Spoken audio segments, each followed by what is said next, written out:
मलाई के चित्त नबुझेको कुरा हामीले छोराछोरी पायौँ हुर्कायौँ बिहा दान गर्ने तिनी छोरा कोही डक्टर कोही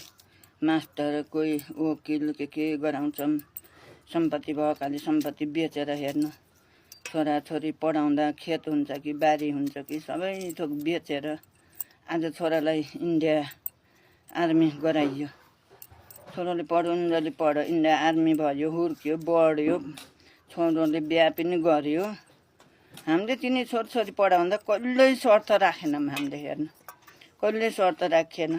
तिनी छोरछोरी पढाउँदा मास्टर गराउने हो कि इन्जिनियर गराउने हो कि डाक्टर गराउने हो कि भनेर कसैसित सोधिएन खेतबारी बेचेर पढाउँदा कसैसित सोधिएन अहिले छोरो हुर्काएर बढाएर पढाएर ठुलो मान्छे भएर कमाउने धमाउने भएपछि आज बाउ बिरामी भयो बाबु आज मलाई सन्चो छैन छोरो मलाई 500 लिएन म दबाई गर्न जान्छु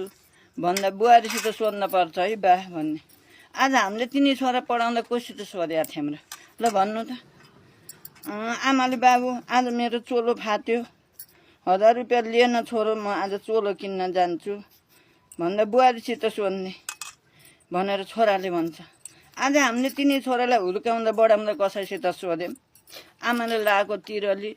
बाउले लगाएको औँठी बाउले जोडेको सम्पत्ति बेचेर तिनी छोरा छोरी पढाएको हो नि आज त्यो छोराले बुहारीसित सोध्ने आज हामीले बुहारीलाई दोष दिने होइन के छोरो लन्ठु भएर छोरो जोइ ढ्याङ्ग्रे भएर नाइ भने अर्का छोरीलाई केही दुःख दिनु पर्दैन आज त्यति दुःख गरेर हुर्काएका छोराले आज एउटो धोती एउटो चोलो बाउलाई दबाई बाउलाई आमालाई एउटो गुन्यो किन्दाखेरि बुहारीसित सोध्न पर्छ र बुहारी त अर्काको छोरी हो आफ्नो गराउनु भनेर ल्याउने हो आज छोरो गोतिलो भए त्यो बुहारीले केही गर्न त्यही भएर बुहारीलाई दोष नदिनु आफ्नो छोरा ठिक छन् भने बुहारीलाई दोष नदिनु तर छोरा पनि भोलि आन बाउ हुने हो बुढो हुने हो वृद्ध हुने हो यो कुरा सबैले ख्याल राखौँ एउटा रतेलीमा गीत आउँछ नि गौरी खेत दिएर टारी छोरो बेची ल्याउँदैछु बुहारी छोरो त बेचे जस्तो हुँदो रहेछ कि बिहा भएपछि त यो मलाई साह्रै चित्त बुझ्दो कुरा हो सबैलाई परेको कुरा पनि हो हाम्रा छोरा जो त्यस्ता भएपछि बुहारीलाई दोष नलाम आफ्नो छोरो ठिक ठाउँमा आमा बाबालाई जिउँदा जियाला अब छ हेर्नु गुनासो धेरै छन् ध्यान दिएर सुन्नु होला कति इच्छा हुन्थ्यो आज जिउँदा जिया त्यो बाउले एउटा जुत्तो पाएन आज औषधि पाएन आज यति 1 किलो फलफुल ल्याएर त्यो बाउलाई आमालाई दिएनन् छोराछोरीले आज बाउ आमा मरेपछि त्यो फोटामा यति फलफुलको थुप्रो यति पैसाको थुप्रो लुगा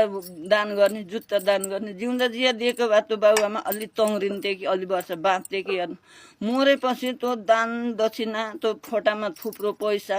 फोटामा माला लगाइदिएर केही हुन्न हेर्नु जिउँदा दिया गरौँ